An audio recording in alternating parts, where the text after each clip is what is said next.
up at Allen Fieldhouse. But Stephen Johnson joins us from the Fort Worth Star-Telegram. He covers TCU and has been there and has been many times on this particular show. Stephen, great to have you. Thanks for your time. What was the reaction, your thoughts, others' thoughts on TCU's schedule when it came out back on Tuesday of this week?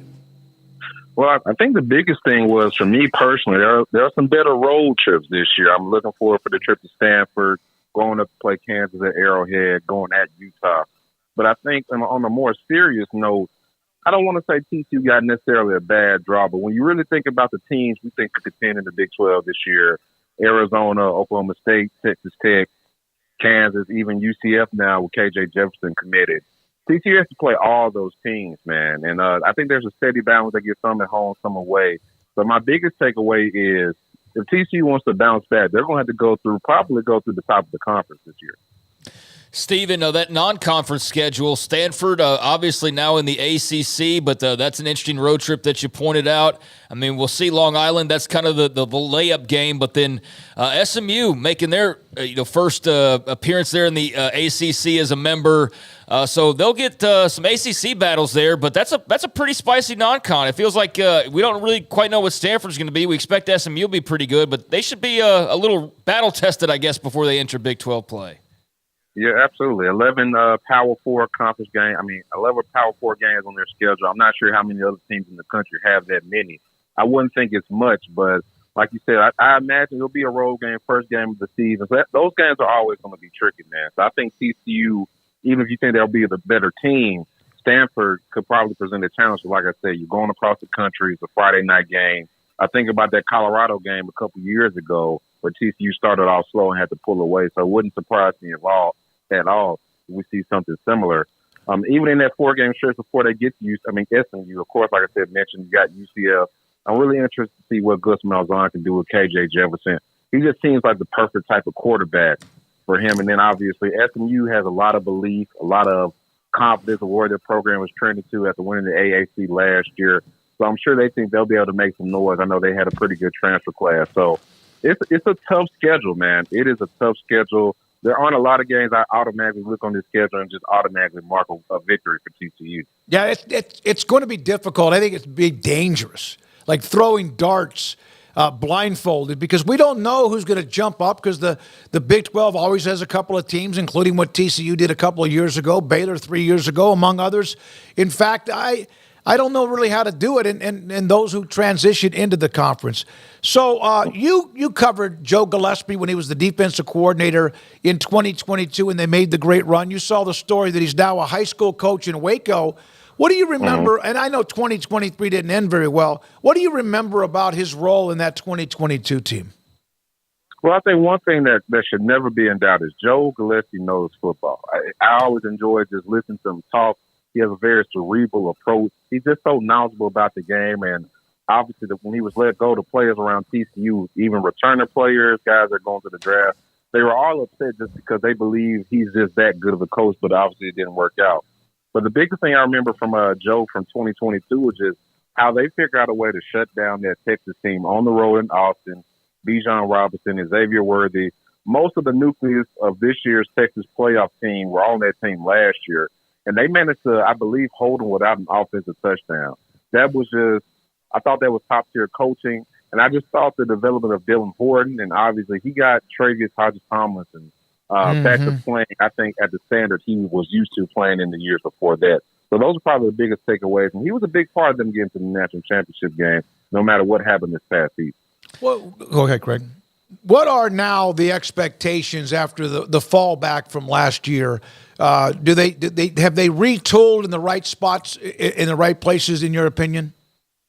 I think so. I don't want to say optimism, because I think there was that quiet optimism last year. I don't know. I probably came on the show. I told you guys I thought they would win 8 to 10 games last year, and was obviously wrong. But I think what TCU did this year, obviously they really are high on bringing in Andy Avalos over from Boise State. He has a track record both at Boise and at Oregon of having some really productive defenses that really get after the quarterback. So they're expecting, obviously, more improvement on the defensive side of the ball.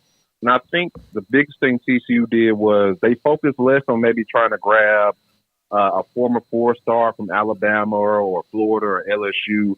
And they really prioritize guys that have been productive, whether that was in the Mountain West Conference with like an Eric McAllister and a couple linemen, or even going down to Louisiana Tech where they grabbed a two-time all-conference offensive lineman. So I think the biggest thing they did was, hey, let's do less about potential and focus more on actual proven production. So I think they have some guys that can be immediate contributors next year. Do they have their answer at quarterback? Is it Josh Hoover? Is that just far and away the clear answer in your mind? I think so. That's why they had to navigate the transfer portal.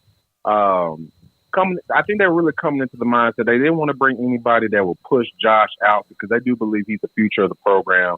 So that's why they brought in Ken Seals from Vanderbilt. Has starting experience. These are local kids. So he's the ideal type of backup quarterback where if Hoover gets hurt, you would throw in a guy that started over, I believe, 2 dozen games in the SEC. But they're very high on Josh Hoover. They think that second year with Kendall Browse and not playing at Oklahoma and Texas, that he'll see another big jump, kind of like what we saw from what he made in the spring before last season. Stephen, the basketball team is really good. I saw them in person, all 3 of those overtimes.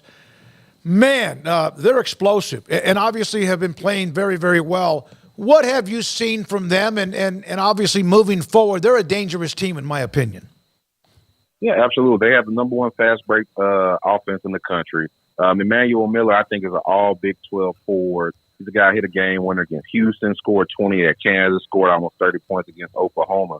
And I think what you're seeing now is, they brought back 5 returners and 5 transfers. So there was a little bit of a filling out process that needed to be done. They had to send Jameer Nelson down to the bench and insert Trey Tennyson into the starting lineup.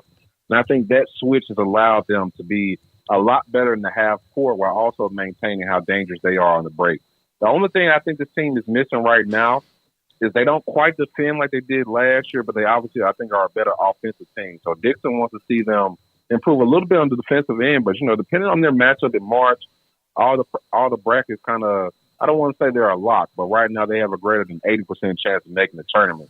So assuming nothing, there's no collapse in February, I think they could be one of the most dangerous teams come March. And then right now, I think they're projected around the 8 seed. They keep up their winning ways. Who knows how high they can rise, maybe to the 4 or 5 seed line, if they just keep up their winning streak. Is there a level of excitement for tomorrow, knowing that this is the last time that Texas will, at least as far as we know, be rolling in anytime soon? Absolutely, and also it's a big deal. More so, I think, from TCU perspective, they're retiring a jersey of Kenrich Williams. They think Desmond Bain will be there.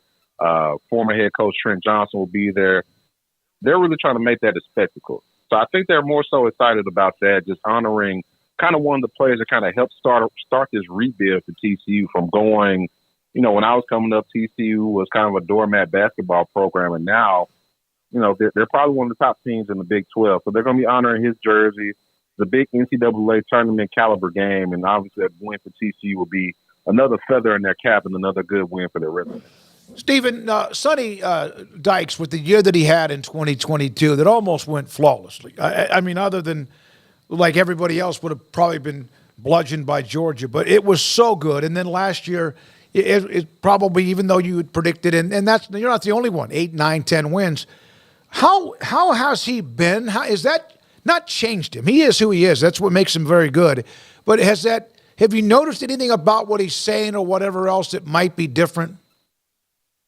No, I would say his approach has been similar. Like I kind of mentioned how he, reshifted his focus in the transfer portal. But obviously, the great thing about working with Sonny and covering this team is, there are certain coaches when things aren't going the way, when the losses are piling up, they express it, they show it. But like you kind of mentioned, Sonny is who he is, so he's maintained that calm and cool approach.